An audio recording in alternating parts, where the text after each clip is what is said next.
whether or not Okay. I landed. We'll see. Sydney, can you tell us a little bit about your work what you were doing before we Skyped you? Oh, well, actually, so I wear different hats. Helping with Social Explorer is one, but actually, I currently work at SiriusXM Radio. There's actually some posters behind me.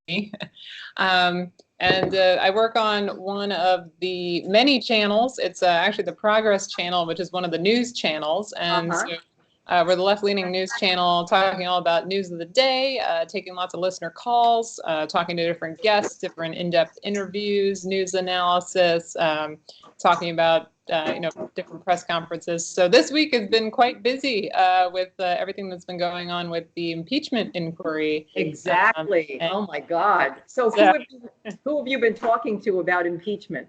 Oh, well, we've been pulling a lot of news clips from different elected officials, keeping an eye on the coverage, also keeping a real close eye on just how different media outlets have been treating it. Even people at Fox News, which is an outlet that's known for being more of Trump's favorite. Even a few of the people there have been kind of questioning more about what's been going on with what Trump was doing as far as reaching out to Ukraine. And we also though try to work in other topics. Today, for example, we had someone who's this guy Igor Volsky with a group called Guns Down America, who's been working pretty much on gun reform measures and putting pressure on corporations to try and make change as well. Everything from like how the Walmart, what it's selling, to like a larger corporation and where they donate money.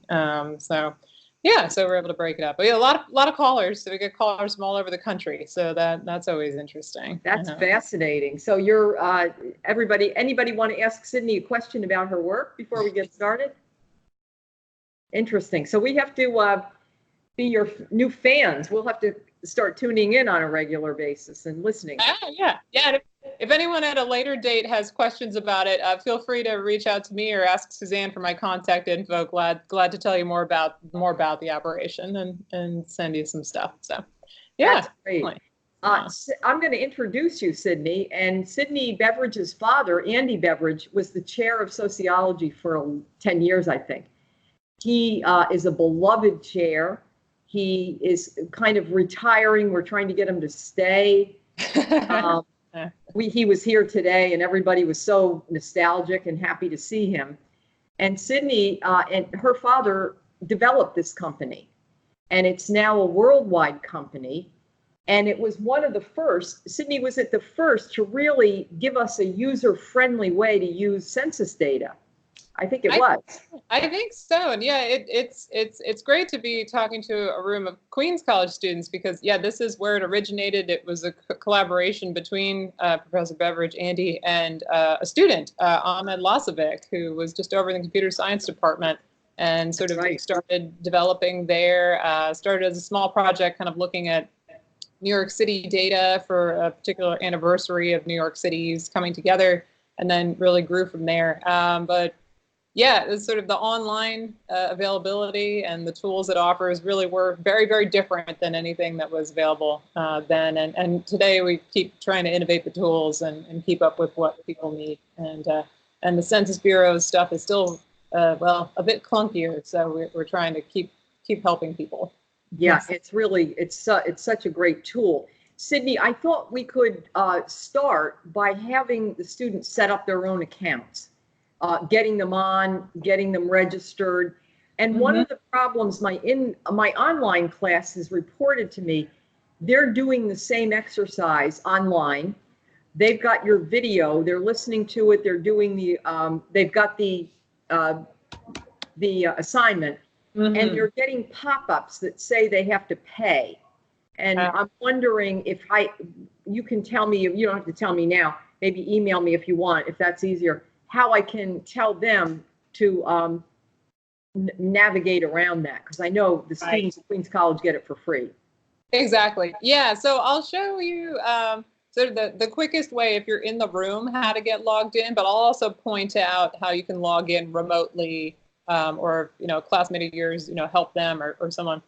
And then I can send Suzanne, I can send you a little more info on this step as well. Oh, perfect. So, okay. Great. So yeah, oh, go ahead. Go ahead, Sydney. We can get started now and set up our accounts. Great. All right. So I'm just going to hop over to, I just want to make sure you can see my Chrome Google browser. Yep. Everybody can see. Yeah. Great. So what we're all going to do is we're going to go to www.socialexplorer.com. And it might take a second. Oh, there we go. Okay. So when the website pops up on your computer, what you should see in the top right corner, assuming you're on the campus Wi-Fi, you should have the premium access. So you'll see on the top right, let's see, it says over here, professional plan provided by, and it should say like CUNY or Queens College. So take a look, make sure that that's Everybody there. have that? Yes. Are you okay with your, okay, good.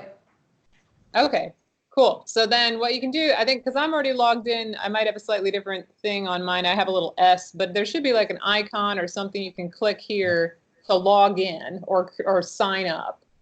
So go ahead and start to follow the prompts there to sign up for an account. And yeah, and you can attach it to your email address. That's an easy way to do it. I think there are a couple other options there.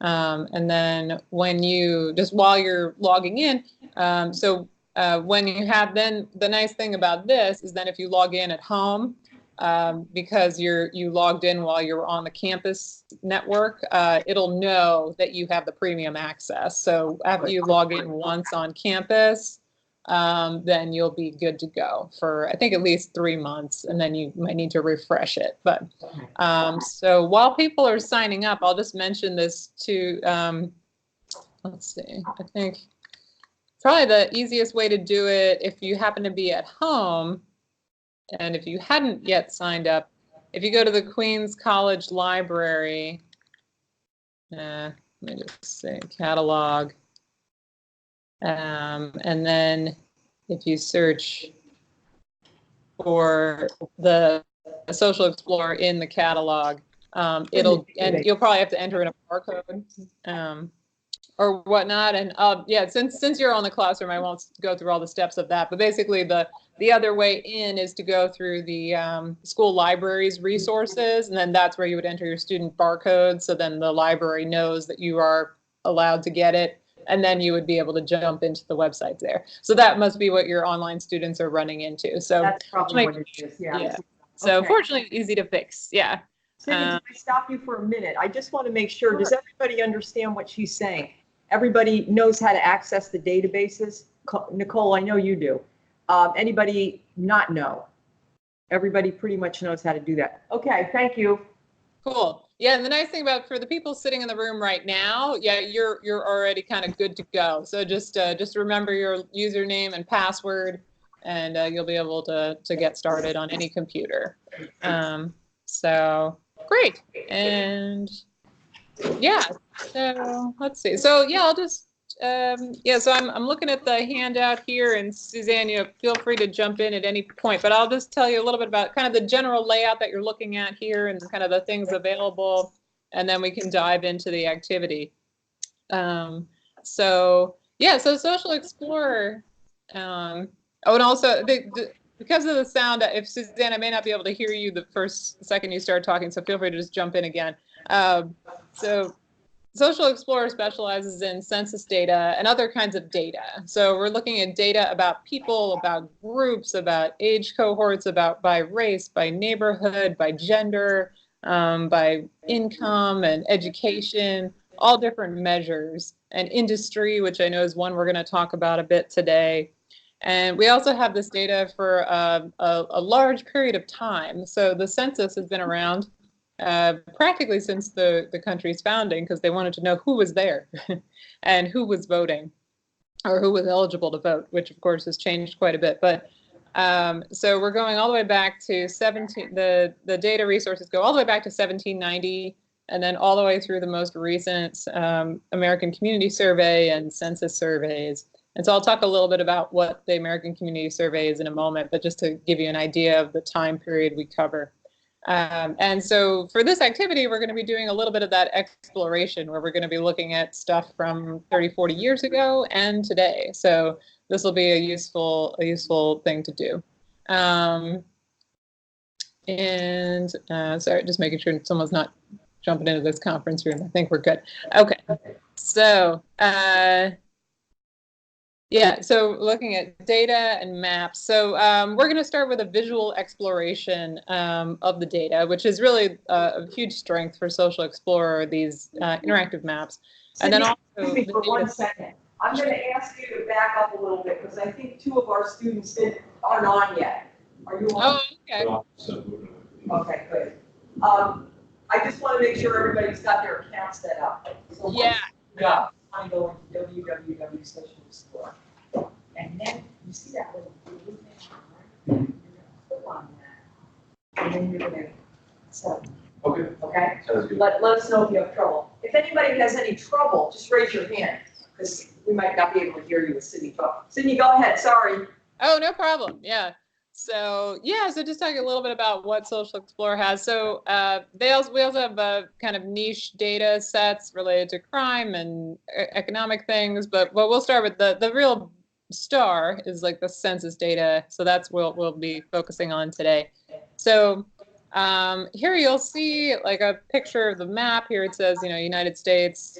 That's sort of the main stuff. What we're going to do for this exercise is we're actually going to use actually one feature that's nice about Social Explorer is we've worked with the data, so it's a little easier to make it a little easier to compare decade to decade. So we're going to use you're going to scroll down slightly, and you'll see here U.S. decennial censuses on 2010 geographies. So that's the data we're going to use today. And as the little blurb here helps explain, basically we're going to get to use the data from different years, but looking at the exact same geography, the exact same kind of territories. So this is nice because this way you can get kind of exact comparisons of, what did this neighborhood, who was there in this year and who was there, 40 years ago, looking at the same exact blocks. And I should also mention, I don't know if you've had a chance yet to talk about different census geographies, but you'll hear the word, you might run into the word census tract a lot, T-R-A-C-T. And so a census tract is essentially the kind of unit of measure that the census reports out. Usually you can kind of think of it as a neighborhood. It varies a little bit depending kind of where you are. If you're in a very rural area, it might be a very large or a larger territory because there's a lot of space between neighbors. If you're in a place like New York City, a census tract might be just a block, or a couple of blocks because it's such a dense area. But if you hear the word tract, you can kind of think of it as a neighborhood loosely. So you might run into that word a lot this semester. And if I use it, that's roughly what it is. So let's go ahead and click on this and make sure everyone can pop open the maps feature. So you can go ahead and click on the explore button. And again, we're focusing on U.S. decennial censuses on 2010 geographies. So I've scrolled down just a little bit and then I'm going to hit this explore button. Everybody able to do this? And then you should see what's on my computer. It'll open up this map dashboard. You might also have a little like blurb in the middle, but you should click that and then you'll see a map. And then I'll explain a little bit more about what we're looking at. And just to make sure you're on the right one, or the correct one, you'll see on the top gray bar here, decennial censuses on 2010 geographies. Hopefully that looks good to everyone. Mm-hmm. Great. Okay, so right now you'll see the US, and you can take a few seconds now to kind of just get a little used to the look and feel of the map. So here we are looking at the states, and if you roll your mouse around, you'll see some information popping up. And the nice thing here is that it gives you sort of a little bit of detail before we've even kind of really dug around. So that's Social Explorer, the online functionality. It lets you kind of explore the map, just touching the map, zooming in, zooming out, that kind of thing. And we'll play with some of that in this activity too. So right now we're actually looking at two maps. you'll see that this line, this vertical gray bar with the sort of bubble in the middle here, if you wanted to, you could kind of click it and slide it to the left and the right. But we're actually going to change our map display for this exercise because it's going to be a little bit easier to see things side by side rather than layered on top of each other. So the way I'm going to do that is I'm going to move my mouse over to the right. You're going to see a few things here. And if you kind of slowly move your mouse over here, let's see, there's a picture in the, I don't know if you have any text in front of you too, but so I've moved my mouse over to the right, and I hope the screen's big enough. So there's this white circle with like a rectangle with a line through it over here. So that'll change your map view. So if I click on that, then it'll give me a couple different options. And for today, we're going to do the side-by-side view. So I click that circle, and now I'm going to click side-by-side view. And now, after I click that, I'm going to see two maps on my screen. So just going to let people make that selection.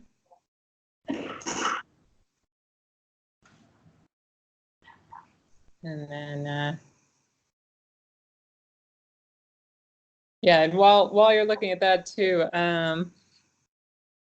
let's see. So now, yeah, just trying to figure out the order to explain things in. All right, so you'll now see two maps in front of you, and we're gonna change. Oh, actually, the default worked already. So these are from 2 different years. And so this is going to help us explore one area in 2 different time periods. So on the left, you'll see over here, population density is just the data variable that we're looking at right now. So you'll see in the states where it's a very light color, people are, it's less dense population. There's a lot more space in Montana. It's in New Jersey, it's a darker color. It's much more people living closer together. And you can see the legend down here, which we'll look at when we get to a little more of the specific data. You'll notice here, so the text at the top in this white box describes each map and what you're looking at. So we're looking at the population density, census 1970 on 2010 geographies. So we're going to go 1970, and then over on our right, at census 2000 on 2010 geographies. So hopefully you're seeing both of these maps conveniently. 1970 was the default on the left, and census 2000 was the default on the right. But if you wanted to make changes, you could certainly do that for another exercise. Great. On seeing these two maps on their screen. And now next we want to go to a particular location. And so the way we want to do that is using our find tool. And we're going to be, for today's class, we're going to be headed to Baltimore.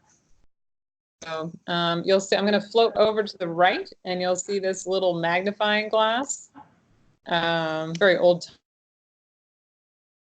but modern. You'll see here when I hover my mouse over it, the word search to help highlight what that is. So I'm going to click it, and then a little will open. And just like as if you were typing into like a Google map or something, you could type in a location. So we're going to type in Baltimore, and it's going to try and identify it as we go. And we are indeed looking for Baltimore, Maryland, MD, Baltimore MD, which is the first one on the list. So I'm going to go ahead and click that. And now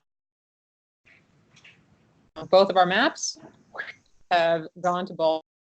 So now, just to clear the screen, I'm going to hit the X on the search tool. But now everyone should be making their way to Baltimore. And the nice thing here is because the maps are linked, right now we're seeing both of them looking at Baltimore. So yeah, hopefully everyone's this kind of screen now. And that word tract that I mentioned before. So now you're seeing these little rectangles and triangles and different shapes here. The city is all. So these are the different neighborhoods and pieces of neighborhoods or larger than a neighborhood areas. And you can see that just as a quick overview, Baltimore has, quite a lot of people, particularly in the downtown areas. So you can start to see how the population, and that we're able to look at it with a little more detail. One thing I should also mention, as you're moving your mouse, so you'll see as I mouse over, it's giving you the immediate comparison of the two areas. So you'll see, like right now, my mouse happens to be hovering over, and you can do this for any census tract. Census tract 803.02,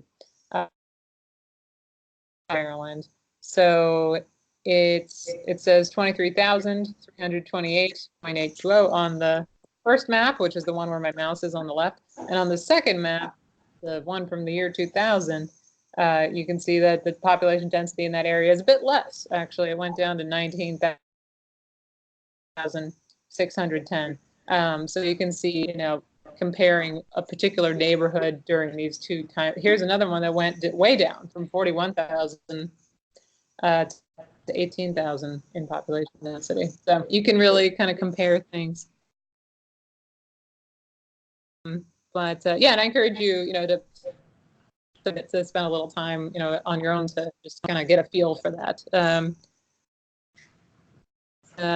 Let's see. So what we're going to do here, the nice thing is we're already looking at the census tract data level. I'm just going to point this out, though I don't think you're going to need to mess with it for this activity, but you'll see here again, you have the title of what you're looking at, population, the year,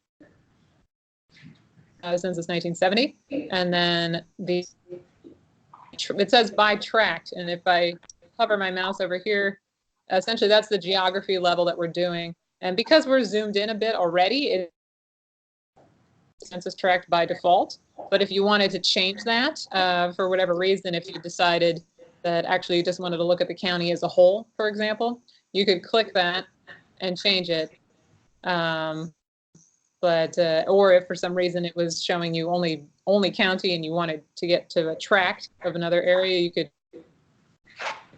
do that. But I'm going to stick with this just a little thing. So we're looking at Baltimore by census tract, 1970 on the left, 2000 on. Okay, I'm just checking the instructions here. Great. All right.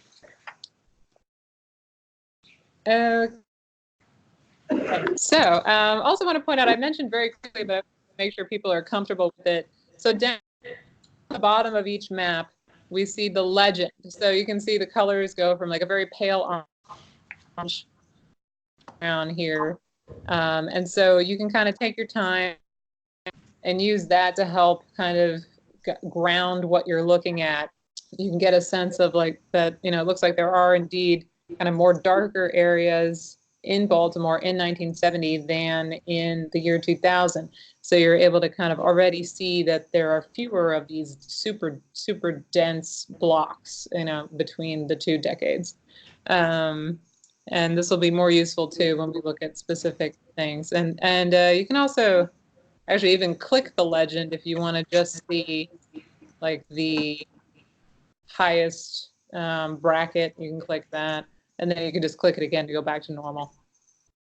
So spend a little time for 1 second. I'm just wondering, everybody's here where they have to be. Everybody's there?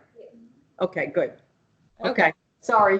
Oh, no problem. Yeah. So yeah, and I'm sort of adding this little details too, like while people are making sure they're where they are. These are kind of little extra things. So great. So let's look at, so this activity, and I know, I think Suzanne or Professor has supplied some of the more background stuff, but so, all right, we're going to look at Baltimore, like the city of Chicago that Wilson studies, once was home to high concentrations of industrial employment where workers with lower levels of education made higher incomes.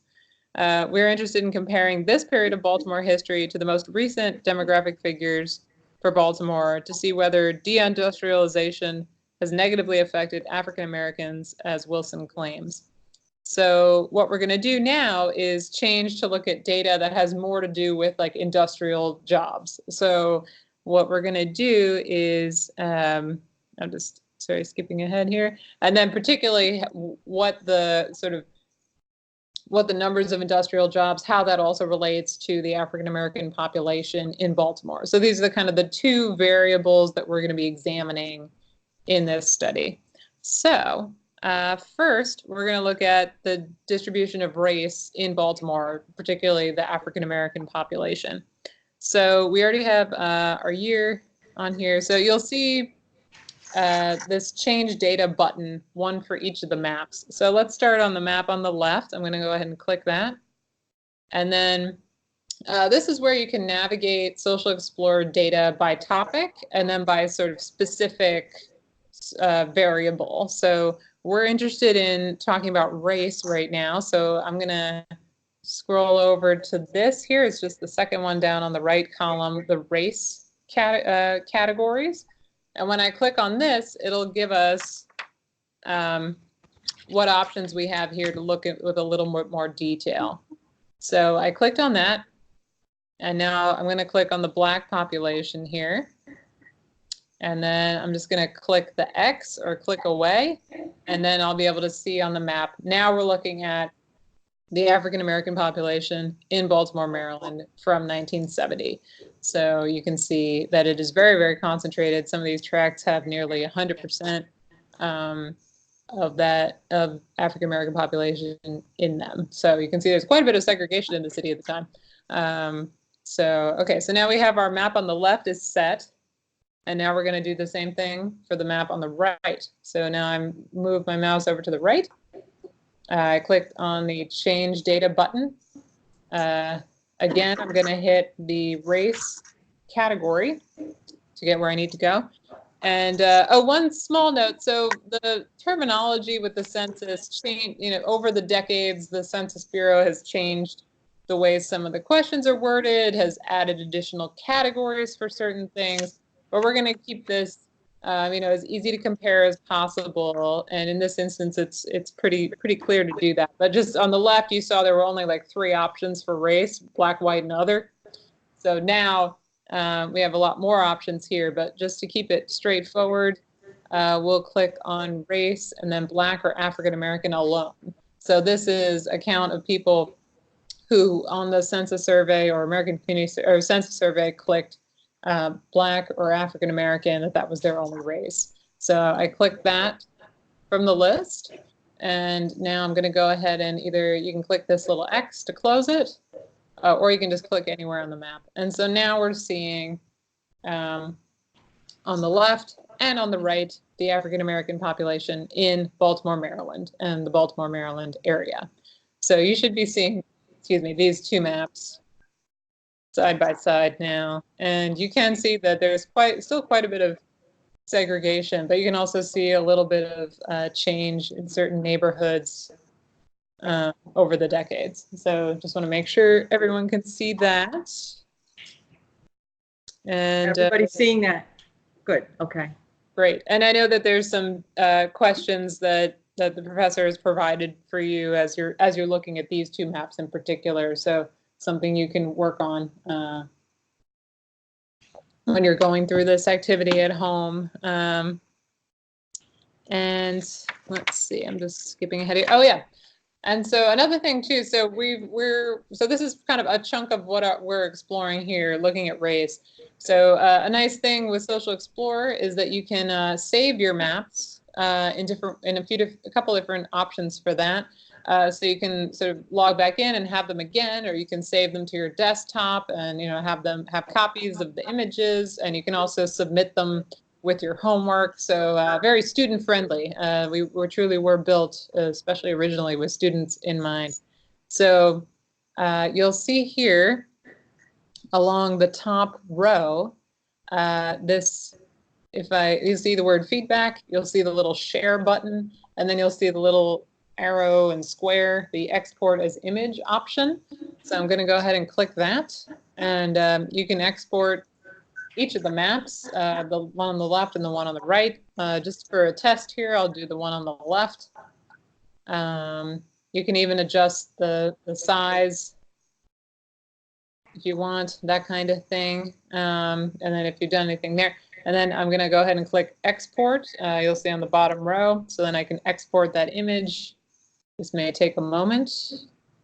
And then you'll have a copy of what you were looking at, which you can then use. And so it'll just download to wherever your computer downloads, files saved from your browser. And so then then you'll have a copy of your map that you can use. You might insert it in your homework. You might just want to save it on your computer, that kind of thing. So I have a question for you. If if you're one of our students is using one of the school computers, can he export into his email? Yeah, you could save it there. Another thing I would recommend, and actually something you can do for any map also, if you click this turquoise save as, you can also save this. I'll save it as, let's see, Baltimore race 1970 2000. You can save it to your, and then when I save this, it'll save to my profile on Social Explorer. So this is also helpful then when you log in later or at home or on a school computer or wherever. Actually, let me just double check here. I'm just going to pop open a new window so I don't mess with it. But I'll show you on Social Explorer. You can get to, you'll see on the left here, My Maps under My Projects. And so if I click that, you'll see that the Baltimore race one that I just created is there. So that's also very handy. You can save it. Then if you want to go back and make one little change, you've already done most of the work, that kind of thing. But yeah, as far as saving it and then saving to your email, yeah, you could either download the image and then put it into your email. I think saving it to as an attachment. You could actually probably download it to the desktop and then send yourself an email. That might be the easiest thing to do. Yeah. You can also send a link. Actually, this just to the right of feedback, just to the left of that export thing, there's that share button option. If you click that, you can also save a link, and then you could also email that to yourself is another thing you might do for backup. So yeah, but yeah, you can definitely download the image and then work with it in like an email attachment, that kind of thing too. So yeah. So that's cool. Or post it on Instagram, Snapchat, TikTok. I don't know. That one I've never used. So, but I bet some of you guys know what to do with it. And so one day I might ask you. But let's see. So okay, so that's a little bit about how you can save the images individually, save the images, and then also how you can save the maps you're working on to your account, to your set of My Maps. So that's really helpful as well. And great. So we are going to look at a couple more things to kind of broaden this story out. So far we've been looking at the distribution of African Americans in Baltimore, Maryland for the 2 years that we're talking about, 1970 and 2000. And actually I'm just gonna read a little bit from here. So the post-World War II economy of Baltimore was heavily dependent on steel manufacturing, which employed lots of people, predominantly African Americans and white ethnic immigrants. Bethlehem Steel, in its locations in Baltimore and outside the city in Dundalk and Sparrows Point, employed over 35,000 people at its peak in 1959. Beginning in the early 1970s, the steel plants of Baltimore began to lay off workers, throwing many African Americans into unemployment. While we were unable to specifically test Wilson's hypothesis that global market fluctuations rather than racial discrimination produced African American disadvantage, we can compare the distribution and density of Baltimore's industrial manufacturing sector in terms of people employed between 1970 and 2000. And I know this is, I think, in your handout as well, but basically right now we're going to look at the industry, and there's some data that can help us with that. So We're going to, again, change our data. So the map on the left, I'm going to click Change Data. And, oh, since we were drilling down into the race category before, we're still in that menu. So you'll see this little arrow on the left. That'll get us back to all categories. And then I'm going to go ahead and click a little further down on the right column here. You'll see a little person. And you'll see the word occupation. So we're going to click on occupation. And then under, so basically this here, we have like all different kinds of industry, job types, occupation types here. So I'm going to scroll down to primary metal industries. Actually, I don't have to scroll very far. You'll see here we have agriculture, mining, construction, furniture, and then primary metal industries. So this will get us looking at sort of the steel worker sector, essentially, and related things. So I clicked on that. Again, I'm going to click anywhere on the map to get me back here. And now we're looking at employed. So I guess the way it says here, employed population of 16 and over, because kids aren't working, hopefully, in the steel. So we're looking at young adults and above who were employed in this industry. And immediately we can see there are particular areas where it's very noticeable where there's a presence here. And sure enough, in the text here, it mentioned Dundalk and another area. And sure enough, I see it here on the map. So that's our left map is now focusing on this. And so we're going to look at the same thing on the right-hand map. So again, I'm going to change the data. And again, since I was looking at, I just want to say, ignore that. Since we were looking at the race data before, we just need to get back to the main list. So I'm going to, again, hit that little arrow to get me back to all categories. And then occupation, since there was more stuff available in the year 2000, there's more stuff here. So occupation here, it's on the left side, but I'm just going to click that. And then again, because the census, the questions really do change a bit and different categories are added or whatnot, you'll see that the wording is a little different, but we're still going to get pretty close to what we need here. So under this category, occupation for the employed civilian population, 16 plus years, so 16 years and over. And then we're going to look for the subcategory,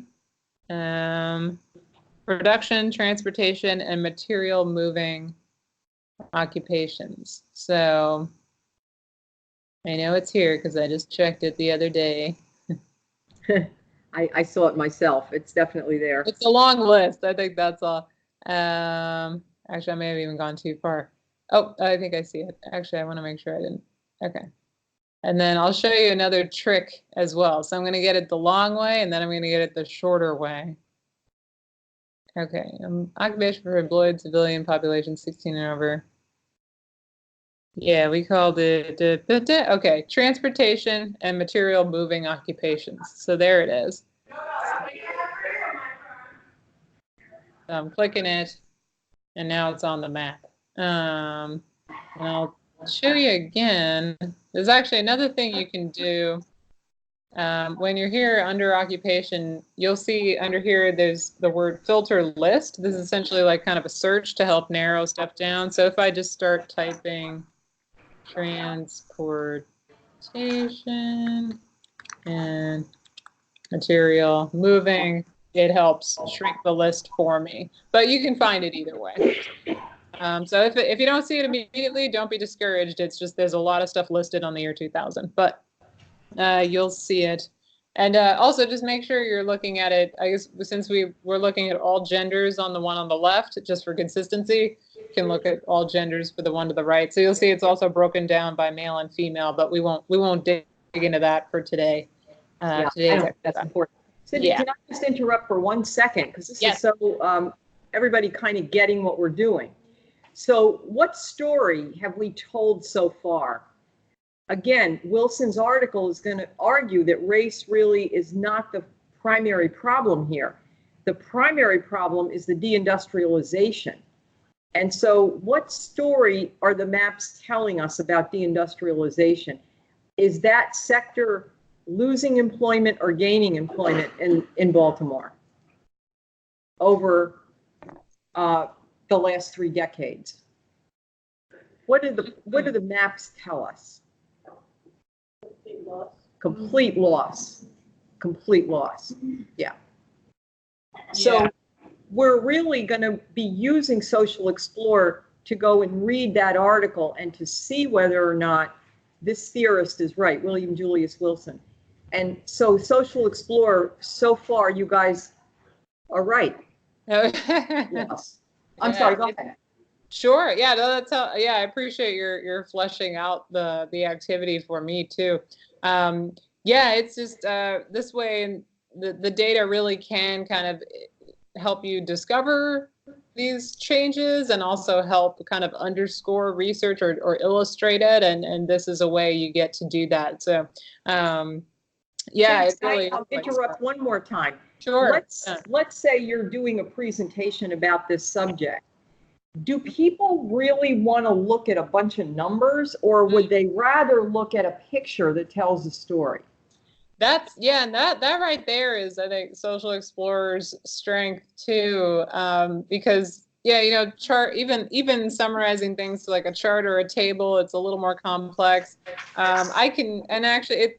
And you certainly can pull out the tables behind these maps and work with that. But right, you could certainly do that if you wanted to. Yeah. Yeah, but exactly right. The visual just lets you see in a very clear and fast and very information-rich way what is going on and what you're looking at. So yeah, it really is an excellent tool to help tell those stories. And yeah, and particularly, and actually what we're building towards in this activity, which I think is really nice, is you're putting together a sequence of pictures to help tell this story. So it's you're not even just using one, you're using multiple of them to illustrate what you're talking about here and to test things out. So yeah. Everybody understands the first part of the story was really about Wilson's, we wanted to flesh out Wilson's theory about race. So what did we see in the first 2 maps? Is Baltimore a largely African-American city? Yeah. So Wilson is saying that the deindustrialization has disproportionately affected African-American communities. So we could see it's clearly an African-American city, and now we can see there's no employment. So it begs the question, what are people doing? How are they earning a living? And we're gonna get to that in one of our other units, because the answer to that simply is they're not. They're not. So these maps are putting together your story. They're really for you, like unfolding something that the article and Wilson's theory is also developing. Sorry, go ahead. Yeah, all good stuff. Yeah, so here's another set of maps that you can, kind of dig into, compare. You can, take your time and move the mouse over the different areas to really see how things have changed. And, some areas the change is more subtle, some areas the change is very clear. So you'll get to explore that a little bit more. And I'm just double checking my sheet here. Let's see. Right. Okay. All right. So now we are clipping along here, and so again, you probably want to save your work. Who hasn't dealt with we all have. We've all a lost thing. So again, you can export the maps as images, exporting the left and the right map as you wish. I'll export one just again to play with that. So exporting that. And again, I also recommend saving the map to your profile. And I'll just mention, since we were working with the map that first the map was about race, now it's about a different thing, industry, occupation. What you can do, instead of hitting the save button, I'm going to use this little ... to do save as new. So then I'm going to click Save as New, and then I'll do Baltimore occupation 1970 versus 2000. So that way you have it separately listed. So yeah, so save your work. Always save your work. And now another piece of the story we're going to bring in now, we're going to look at poverty. So we're going to look at how people living in poverty, how that's distributed in Baltimore in these 2 different decades. So again, we're going to go, you guys are probably pros at this by now. We're going to change the data. So on the top left here, I'm going to click the Change Data button. Right now we're in the occupation menu, but I'm going to go back to the main list, click, and then I'm going to pick, there's a whole, actually the census, there's tons of data, and you probably often hear data quoted about poverty levels and whatnot, because the census and the American Community Survey, they keep a lot of track of this information because it's something that people talk about a lot. So you'll see on the right column here, just below occupation, there's a little bag of money, I think. And so that is the poverty category. And then underneath there, I just want to make sure I'm going to pick the correct thing. We're going to select under poverty status for families. And then under this families category, we're going to click on below the poverty level. So this is going to show us where families who are living below the poverty level are located in Baltimore.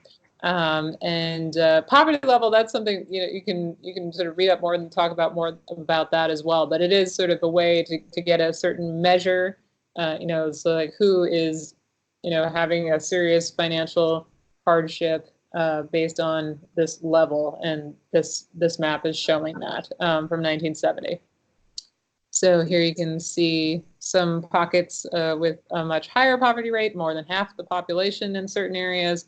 And then also a lower poverty rate, about 7%, and whatnot. So you can dig into that a little bit more.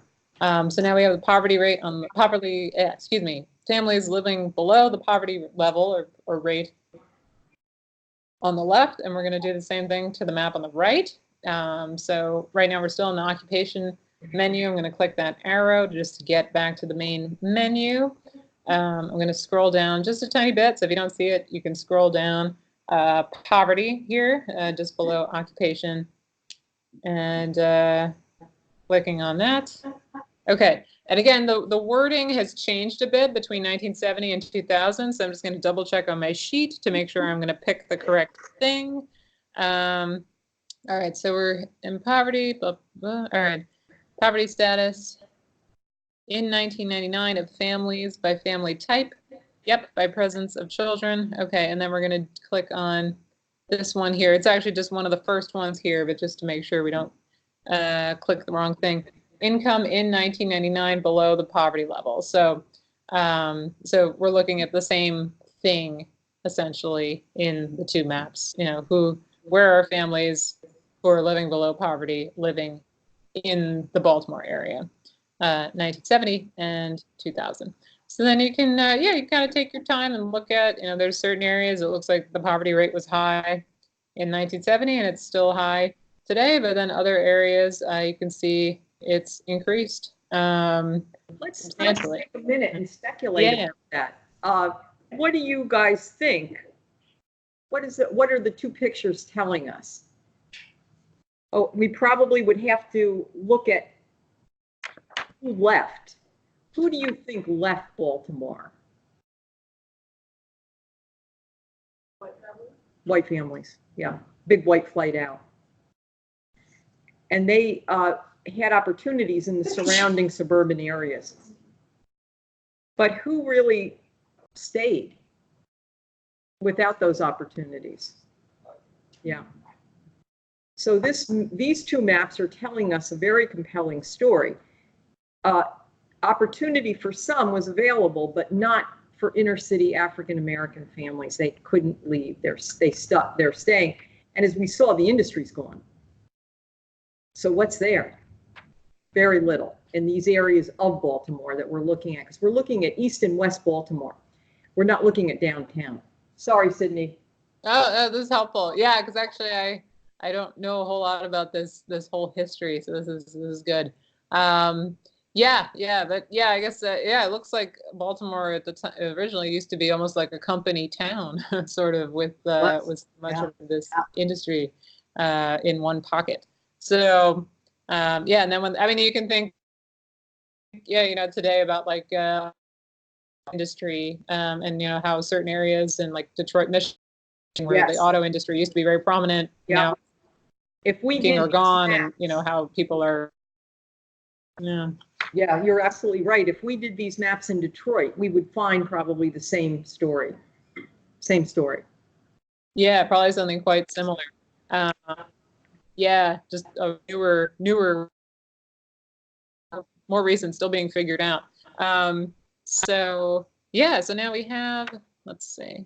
All right, so we have, yeah, we're looking at poverty rates, yeah, and digging into all the kind of information and questions that the professor has been raising. And so again, you'll probably want to save these. So you can, again, export the images. I'm going to go ahead and save this as a new one. I'm going to title Baltimore poverty, let's see, 1970 versus 2000. Great, so now you'll have more. And actually, just to show you where these are all collecting, so then next time you log into Social Explorer, or if you go to the home page, again, on the left here, a little bit down, you see my projects and then my maps. And now I have my 3 Baltimore maps that we've created so far are right here at the top, ready to go. So, has everybody saved those maps?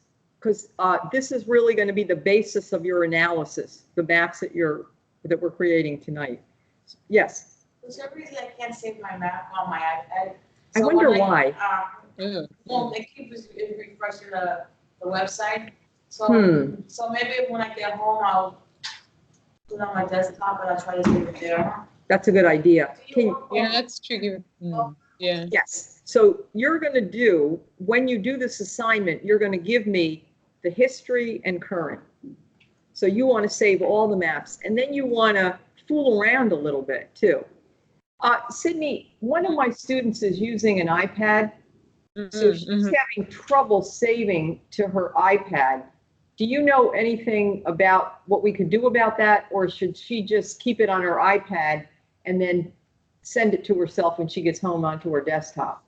Yeah, I don't know offhand. I know on the iPad, the menus might be arranged slightly differently. So maybe check if they're not like across the top, maybe they're on the side. I'm not sure though. There may not be quite as many options on the iPad, but yeah, I'd say see if there might be kind of hidden menu on like a different part of the screen. Otherwise, or if you can somehow get the link off of it, you might be able to use that. Or instead the desktop. Yeah, I think mobile versions have been a little tricky. I'll jot it down in case there's but I think you'll be okay. Yeah, I think you'll be okay. So, I think you can email it to yourself as an attachment and put it on your desktop when you get home. Yeah, that's what I would do. I think or if you can or also on the iPad, if you can grab the URL in the top of the screen here, and copy that and email it to yourself. That's like another way to do it. I guess this little share button does the same. You might want to test that first just to kind of make sure that it has the most current thing you're looking at. I'm kind of curious. Yeah, I'm kind of curious about that option. Yeah. I don't have my laptop with me, or I would do it, but. Yeah. So yeah, so that's also worth trying. But the desktop, you'll definitely have these functions, and then the iPad, not sure, but yeah, it's a little trickier, but I think you're going to be fine.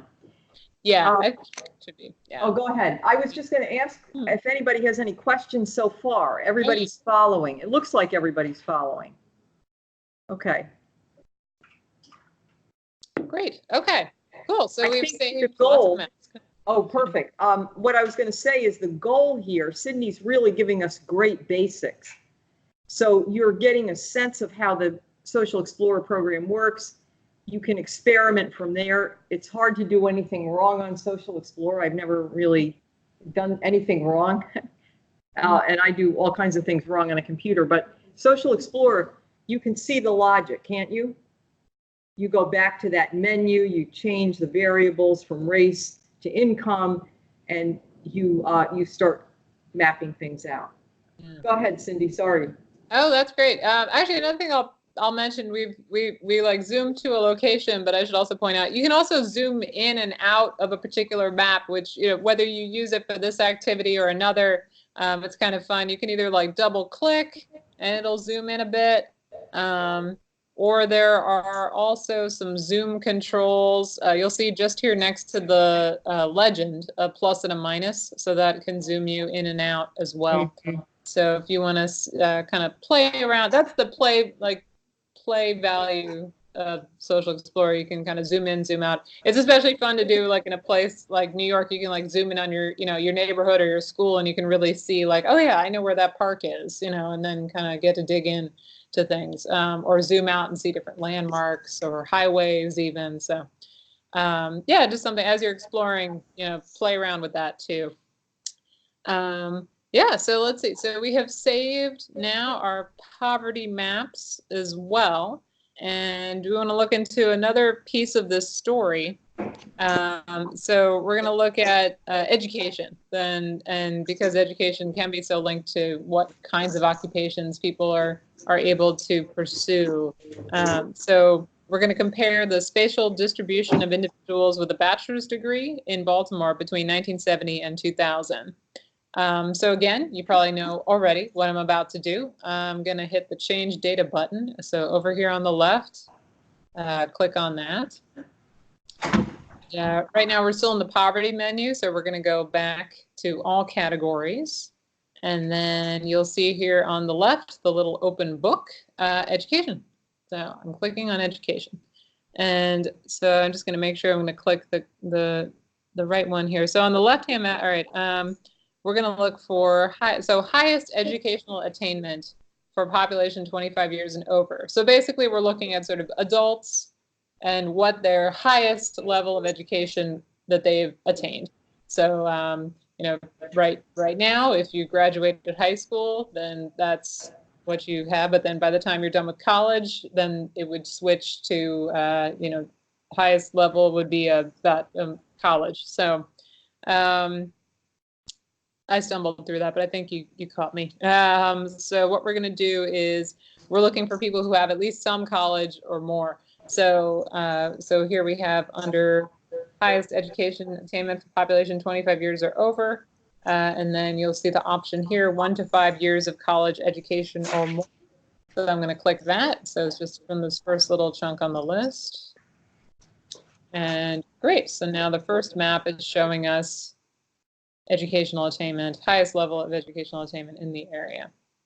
And so you can see it's quite kind of stark already. You see that there's fewer people with college education in the kind of industry area and more further out. But we'll see also what the other map tells us. So I'm going to click the. Can I just say one thing about this?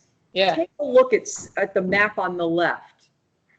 Is it important in the steel mills? Do you think if you worked in the steel mills, even if you made a very large, a very good salary, which unionized workers did in Baltimore, is a college education going to be important to you?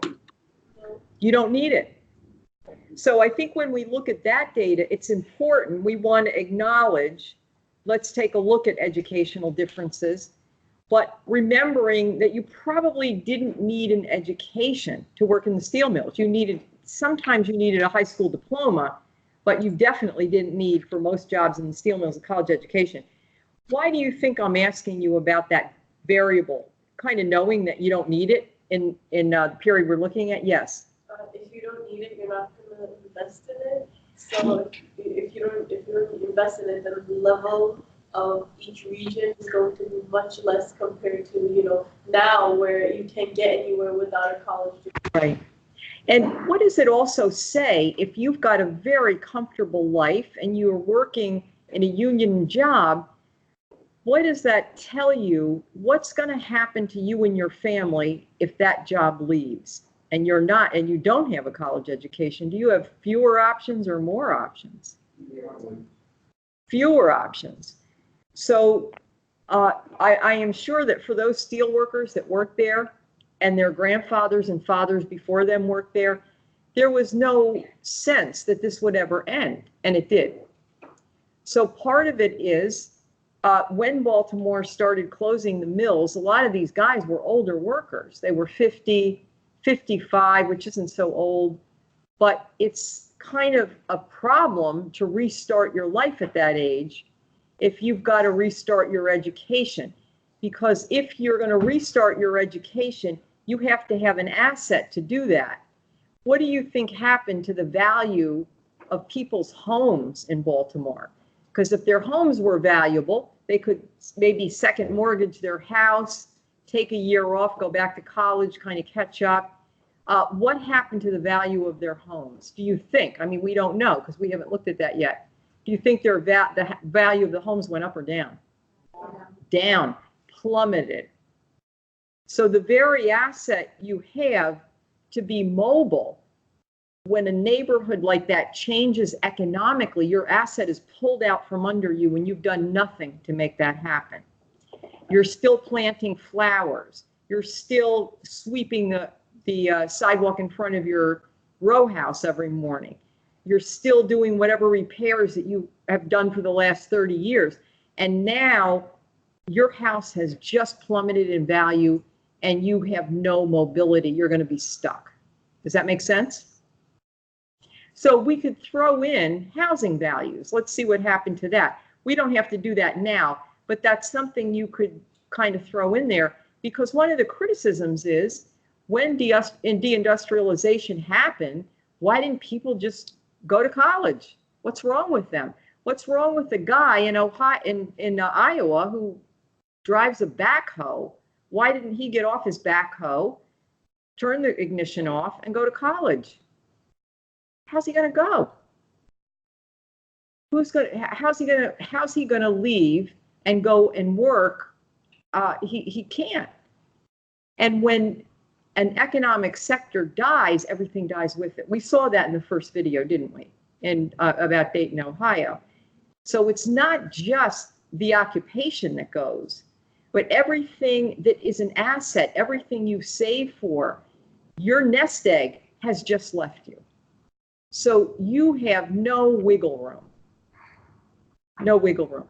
So fool around with that. Take a look at housing values in the area that we're looking at, which is East and West Baltimore. Sorry, Sydney. Oh yeah, that's really excellent. I think yeah, you really hit on this great point. That, yeah, there's so many more things too that you can explore in home value. I think is a really nice concrete thing you could also look into. And yeah, if you browse through the data categories, you might run into other things that kind of you might want to explore and take a look at. So yeah. These different variables that we're pulling and we're kind of kicking around, they make the story a little bit richer. They make the story about industry leaving, which is in and of itself a very big story, but it also begins to get at the nuances of what people's options are. Now, one of our students, Sydney, told us about her dad who bought that house in Queens, and now he owns like 3 or 4 houses. I think it was you. Yeah, my dad. So her dad now is a very wealthy man. He's sitting on a tremendous amount. He's sitting on pretty productive assets.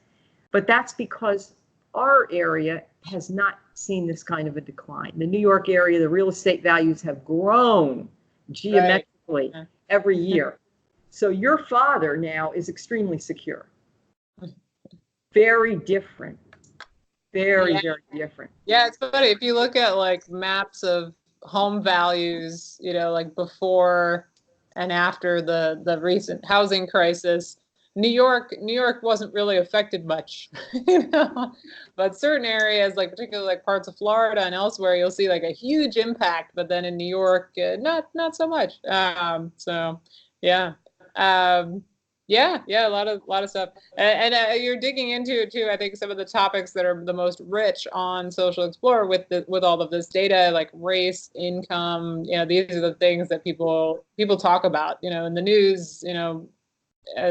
forming public policy, you know, trying to figure out all kinds of things. So these are like such relevant topics here. In elections, you're going to hear all these kinds of things popping up. Yeah.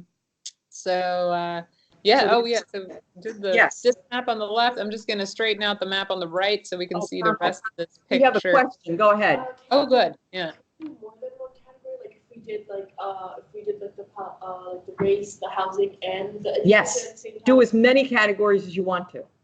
Would that in any way like skew the data we're looking at? No, because I think you're going to be telling a richer story when you look at more impacts. So I guess what I'm trying to ask is, should we do categories separately, or should you suggest to try them together? Or? Together. Okay. Because you're telling a story. So again, it's not just about the demise of an industry. That's one thing, and that's a terrible thing. It's about what happens in terms of squeezing people and in terms of giving them absolutely no way out. Now, it's one thing if you've decided all your life, you know what, I'm not going to work. I'm just going to be lazy. I'm going to steal. I'm going to do whatever I'm going to do. That's an option. But when you take hardworking Americans, can you imagine going every day to a steel plant? And this is difficult work. I told you my brother, Sydney, my brother had to work in a steel plant for the summer because he played for the University of Pittsburgh, and the coach wanted all the team members to stay in town so he could illegally have them, playing. Oh. So he got them all jobs in the steel mill. My brother lost like 20 pounds in a month, and he was skinny to begin with. I mean, he was like bones when he came out of that steel mill. This is the worst work imaginable. The senior guys don't do a lot of this, but the junior guys, they go into the pits, it's hot. So here you've got a working man who's doing this job because he's doing the right thing for his family. He's getting up every morning, he's going to work, he's providing for them. This guy has done what wrong? What's he done wrong? Nothing. And all of a sudden, he's decimated. He can't support his family. He can't leave because his house has gone down in value. Is that guy going to be angry? Do we blame him? I don't. So we begin then in using these other parts of Social Explorer we start to define the collateral damage when industry leaves. What do you think happened to the city of Baltimore when this sector of 35,000 steelworkers lost their jobs? What happened to the city in terms of taxes? Did the city have tax base? The city had no money. And so the schools deteriorated, and the very avenues of working hard every day and upward mobility and doing the right thing, going to school, all those options are now gone. Gone. So when we turn around and we say, these people, why don't they just leave? How? How's that going to happen? They would if they could, but how is that going to happen? That's why I think Social Explorer is so much fun, because we really do we can pull this stuff out and we can start to see the collateral stuff. Sorry about that. Yeah. Oh, it's good. Good stuff. Yeah, so just let's see, looking at the map on the right, we're going to make it match the education topic here. So I click back so I could see all the categories. Clicking on here, that open book, education. And then again, the wording is just a little bit different, but let me just double check here. Oh yeah, so we're going to select bachelor's degree or more, which is just slightly different than the map on the left side, but also I think it's acknowledging that because bachelor's degrees are kind of even more important and more common than they used to be, even though the map on the left is just some college or more, the map on the right, bachelor's degree or more, we're getting a pretty good comparison here. Yeah. So, so that, yeah, again, that one I just picked from the first kind of section here, bachelor's degree or more. So, yeah, and then you can kind of zoom, move your mouse around, take a look at the map, and you can see sort of what the distribution was then and now. and where sort of change did happen and where it did not. Mm-hmm. And as you're exploring this too, again, you know what I'm going to say next, save your work. So I'm going to save this new Baltimore education, 1970 versus 2000. Saving, and then you can also, of course, export the map images or save things as links, other things there as well, just to make sure you're covered. So yeah, so here, this is the sort of yet another piece of the story, which the professor was talking about here, looking at education attainment before and after everything was happening here. So yeah, and then I guess, yeah, you can then, yeah, look at these maps, you know, from the different topics and relate them together as you're building out this story. But that's sort of most of the things you would use Social Explorer for in working on this activity. But you can test stuff out, play around with it, save your work, and get started. Yeah. But yeah, I think that concludes. Yeah. Well, And thank glad you for any so much, questions. Cindy. Now, yeah. Oh, you're welcome. Yeah. Any questions before we let Cindy go back to watching Law and Order? Are you going to watch Law and Order tonight, or? Oh, yeah. It's like the real version with the Trump administration. Yeah. So we'll see what happens. Yeah. So. Any questions for Sydney before she signs off? Everybody kind of get the schematics. Yeah. Okay, great. Sydney, thank you very much. This is always a pleasure. Wonderful. We will, Yeah. we love this. We love Social Explorer. I think you guys, once you get on it and you get familiar with it and comfortable, you'll be using this a lot for different classes and presentations at work. It's great for that. Yeah, I guess we started out as a tool for students researchers in mind, but yeah, it's become quite useful for people, exactly that, urban planners giving presentations, community groups, real estate, you know, all different kinds of industries, and yeah, and it's a great way to kind of give you a leg up both in this class and in other classes. So glad to have more people using it. Enjoy it. And also, if you have any questions, you know, feel free. You can also reach out to me directly. My first name's Sydney, just like the city, SYDNEY, at socialexplorer.com. And yeah, happy mapping. Yeah. Thank you, Sydney.